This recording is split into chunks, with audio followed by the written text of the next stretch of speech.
आम सुंदर हमारे यार लखन को जिया लल के श्याम सुंदर हमारो यार लखन को जिया लल के लखन को जिया लल के लखन को जिया लल के लखन को जिया लल के लखन को जिया लल के श्याम सुंदर.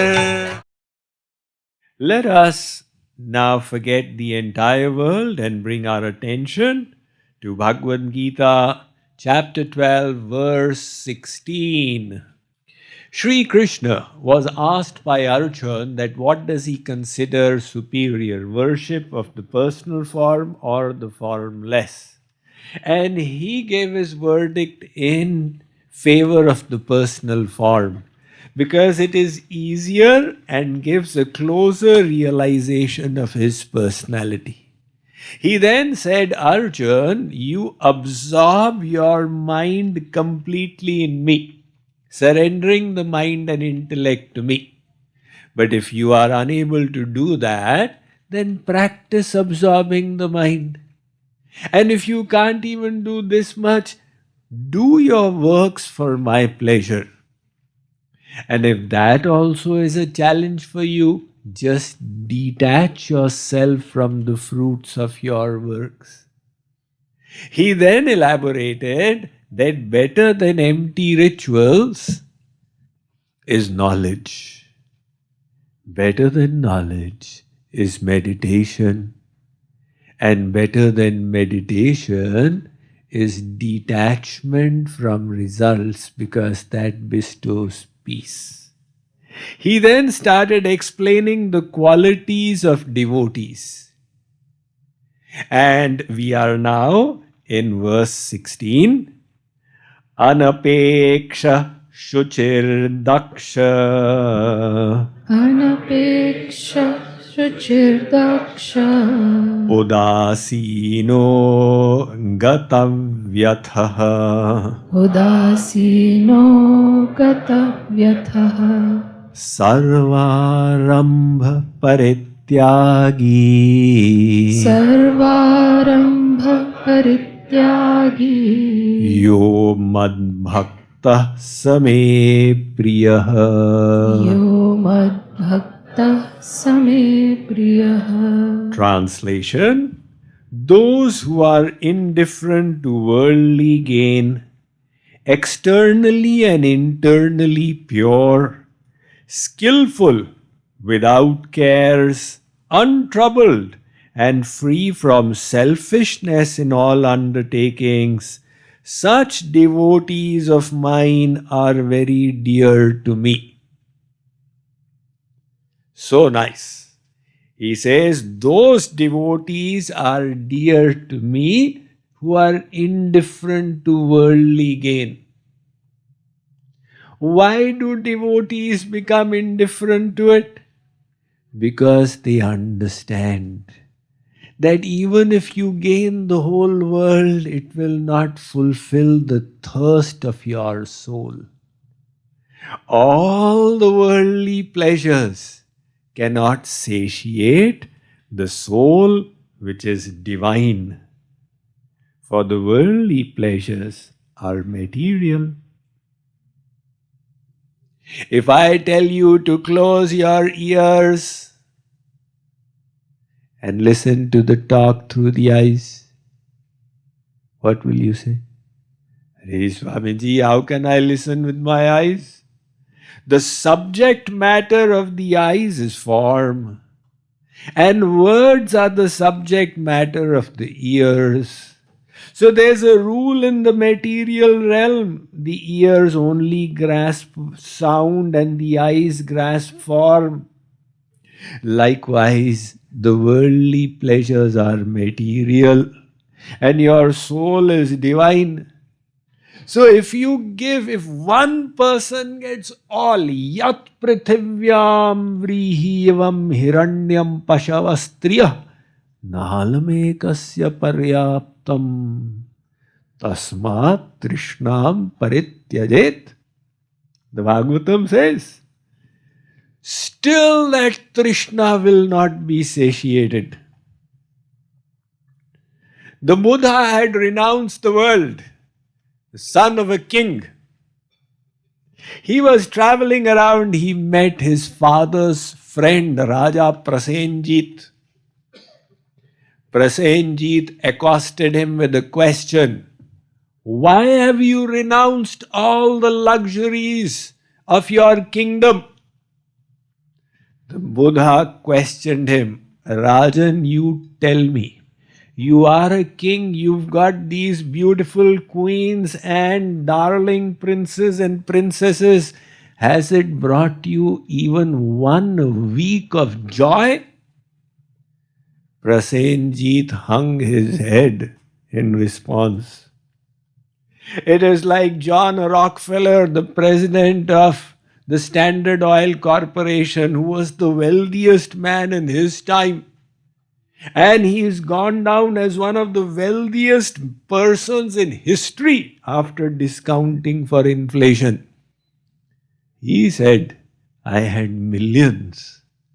It did not bring me 6 days of happiness.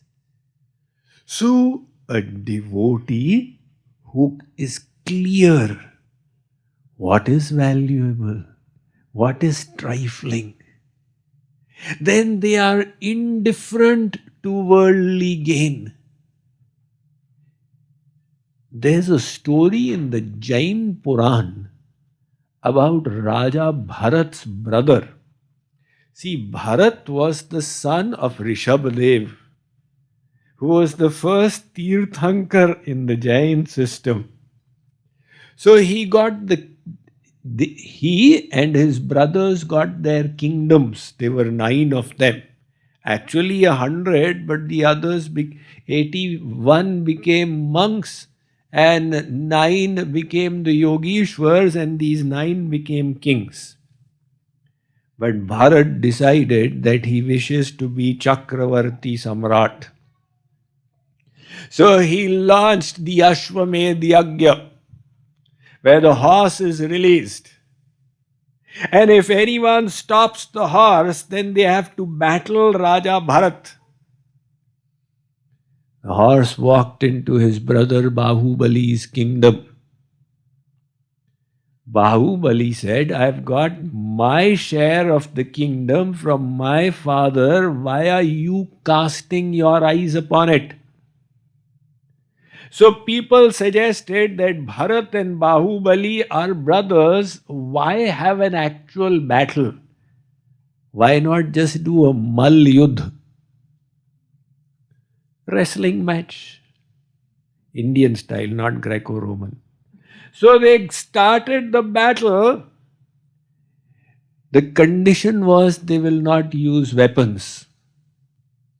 But at one place, Bahubali lifted Bharat and threw him on the ground. And he jumped onto him. So Bharat was now going to lose. Bharat called the weapon Chakra Ratna that he had got from his relatives. But he did not remember that the Chakra Ratna doesn't work on kinsfolk, on relatives. So the Chakra Ratna came and stopped next to Bahubali. That really annoyed Bahubali. You were not supposed to use weapons. So he lifted Bharat and he was about to throw him. And all of a sudden he had a change of heart. He placed Bharat on the ground and touched his feet and said, Fie upon this kingdom for which I forgot to respect my elders. I am not interested. He left his kingdom and became a monk. So that understanding what is of value and what is insignificant.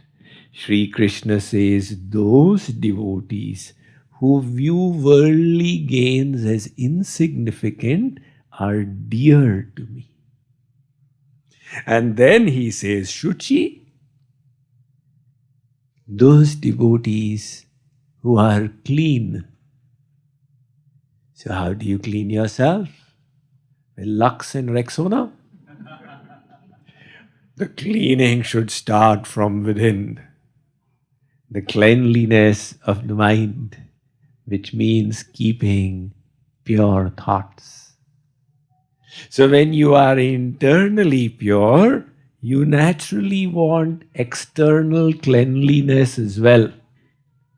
Because the external clutter is incongruous to your internal purity. And that is why a devotee wishes to be clean from inside and outside. Hence the English saying, cleanliness is next to godliness. Sri Krishna says, such minded devotees are very dear to me. And then he says, Daksh, those devotees who are skillful, not who are of the chalta hai attitude. Chalta hai. You know, most people, they just want to get by. Do as much as you require to get by.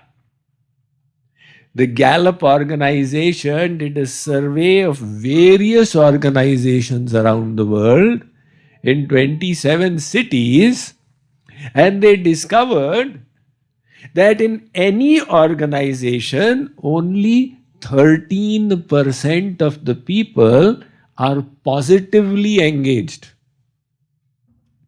with the idea, I wish to contribute and add value. 64% of the people are dragging their feet. Kya kare? I have to do it to get my bread and butter. And 23% are negatively actively engaged, spreading rumors, backbiting, speaking against the boss. So worldly consciousness, just do and get away with it. But a devotee thinks, what I am doing is an offering to God. My act, every act, is for His pleasure. So when it is for His pleasure, the pleasure of the Supreme, then I must do it to the best of my ability. And that is why, if you look at the Indian culture, you'll find the best literatures were written by saints. The best music was composed with bhakti bhav. The best dances were choreographed in bhakti. The best architecture was made in devotion and glorification of the Supreme. When the motivation is, I wish to please Him, it brings out the best skills within you. Somehow, over the centuries, a kind of apathy has entered the Indian psyche. We love the excellence of mindset of excellence in America, and even more so in Japan. They have the system of Kaizen. Kaizen means every time you do something, you stand back and think, how can I do it better? The desire to constantly improve. The best cellist in the last century has been Pablo Casals. So at the age of 96, he was still practicing 6 hours a day. And somebody asked him, why are you practicing at this age? He said, because I think I am getting better. So when you decide, whatever talents and skills I have come by the grace of God, you wish to honor them by putting them to the best use. And then you are not lax in what you do, but you bring to your works the mindset of excellence. And Sri Krishna says, such daksh devotees are very dear to me. Then he says, udasin, those who are without care. I was once in Ahmedabad. One industrialist had requested many years ago, Swamiji, can I take you to my home? About 20 years ago, I was in his car and we were passing through an area, and the summer in Ahmedabad can be really severe. So he did not have the AC in the car and the windows were closed. So I thought if I can open the window, maybe a little cool air from outside will enter, because inside had become so hot like an oven. He said, Swamiji, please don't open the window. I said, what happened? People will come to know I don't have an AC in my car.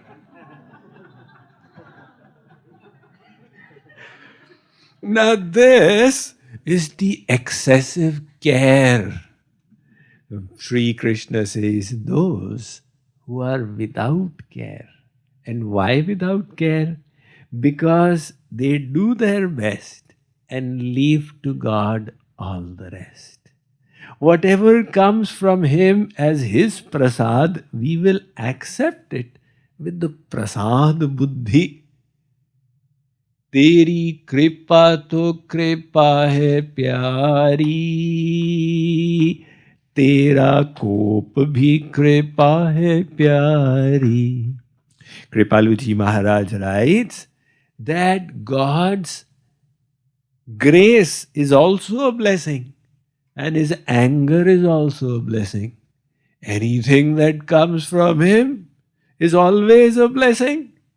So this attitude the devotee that develops becomes very dear to God.